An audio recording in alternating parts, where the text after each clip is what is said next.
Okay, how you doing? My name is John. I guess you could call me a pastoral theologian. I have a lot of conversations with people sometimes about really deep things that are related to Christian theology and philosophy and things. Now, here's the thing that I've noticed is that people tend to think that these things are so dull and humdrum and completely boring, or people have talked about them in such a way that they're very cheap. They really mean nothing in relation to the rest of life. And in some sense, people tend to talk these things of theology out with people that already understand it, you know? But I actually think that there's a deep amount of wisdom to all of that, the things of theology. So here's what I want to do.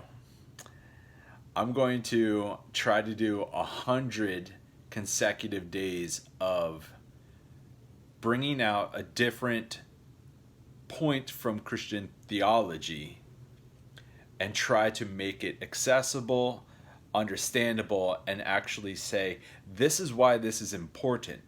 And not to say just because it's important to the Christian tradition, but actually try to legitimately connect each point to our general everyday life.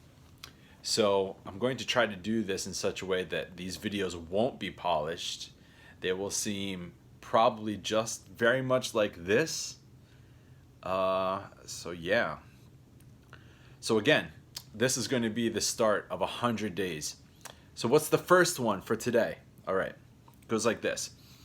There's a passage in the New Testament where Jesus is teaching, and he makes mention about the abundant life. Or some people say everlasting life, like whoever believes in him will have everlasting life. Well, the Greek word there is Perisseuo, which means abundant, everlasting, but I like this interpretation best. Without boundaries or exceeding beyond the limit. And so I like to think that good theology does this.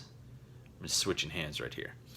Good theology always is concerned with helping people to have a better life. And so if you ever hear someone talk about theology in such a way that sounds abusive or manipulative, or as though it's really hindering life rather than helping a life to exceed beyond the limits, then they're doing it wrong.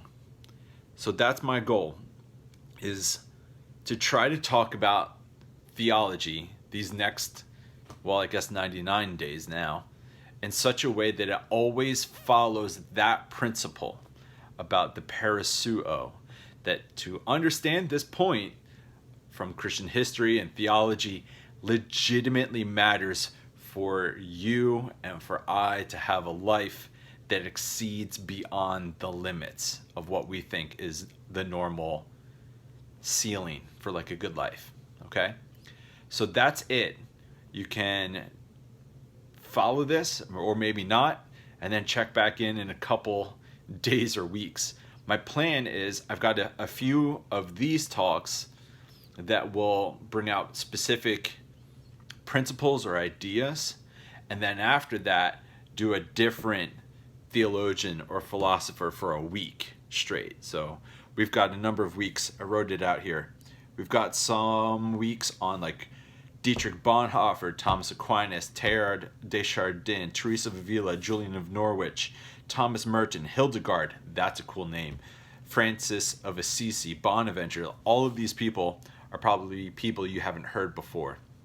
Or maybe you have, and that makes you awesome. But let's see what we can do in 100 days and see if we can come up with some of us having a life that's a little bit more Perisseuo. Does that make sense? Is that good? Okay. This is a complete experiment. This is completely the idea from a guy that I catch lunch with every so often, Aiden. So thanks for the inspiration. Let's see what happens in 100 days. Cheers.